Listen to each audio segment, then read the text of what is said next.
السلام علیکم ورحمۃ اللہ وبرکاتہ۔ Welcome to my YouTube channel Atari Quran academy. آج انشاءاللہ ہم مدنی قاعدہ لیسن نمبر 20 سبق نمبر 20 انشاءاللہ ہم اس کو پڑھیں گے۔ آج انشاءاللہ ہم سبق نمبر 20 کو سٹارٹ کریں گے۔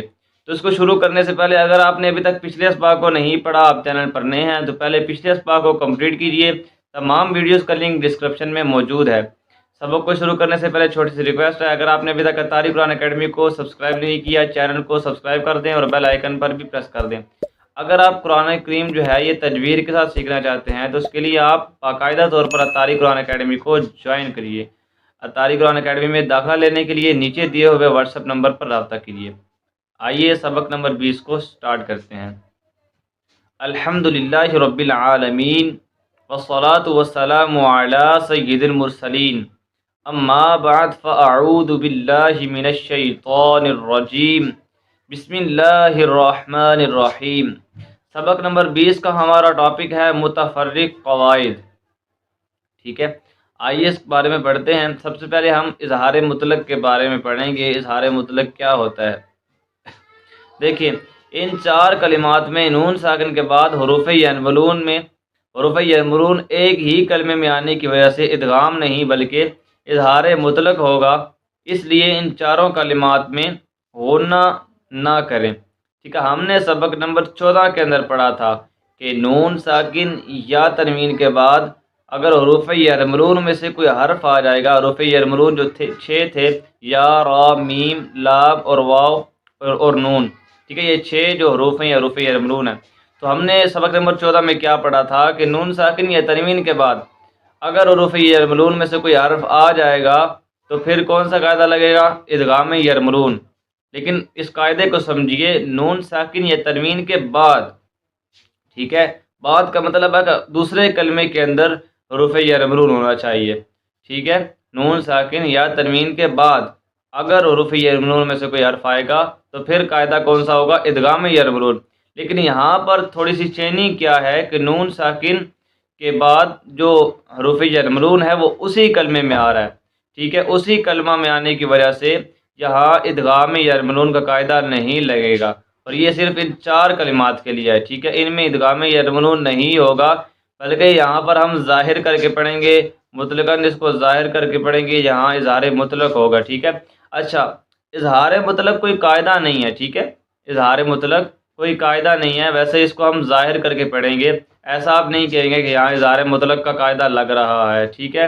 اس کی وضاحت کا مطلب یہ ہے کہ اس کو ہم ظاہر کر کے پڑھیں گے، یہاں ادغام یرملون جو ہے، ادغام یرملون وہ نہیں ہو رہا۔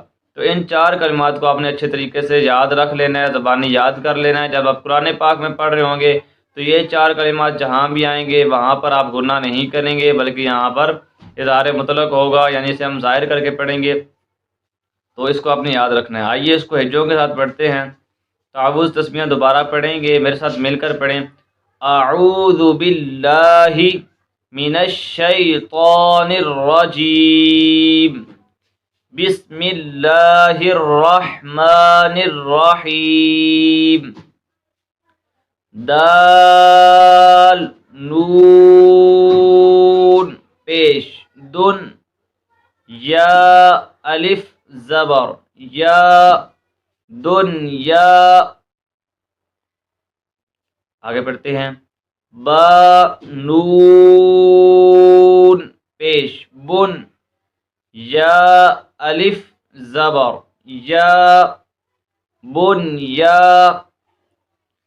نون دو پیش، نن، بن، یا، نن۔ صاد، نون زیر، صن، واو الف زبر، وا، صن، وا، نون دو پیش، نن، صن، وا، نن۔ اچھا، بعض اسٹوڈنٹس یہ غلطی کرتے ہیں کہ وہ جب ہجوں کے اندر حروف کو پڑھ رہے ہوتے ہیں تب مد کی مقدار کو پورا نہیں کرتے، ٹھیک ہے۔ آپ نے سبق نمبر 1 میں پڑھا تھا کہ کس کس حرف پر مد ہے، ٹھیک ہے۔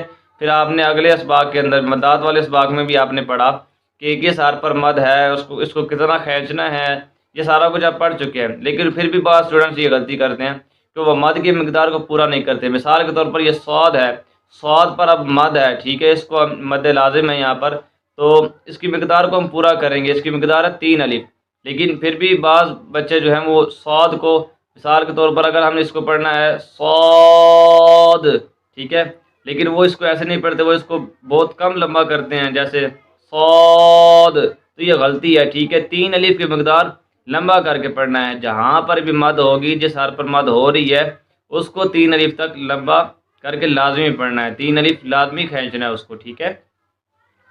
نون، دو پیش نون، صنوان، آگے پڑھتے ہیں، قاف، نون زیر قن، واو الف زبر وا، قن وا، نون دو پیش نون، قنوان۔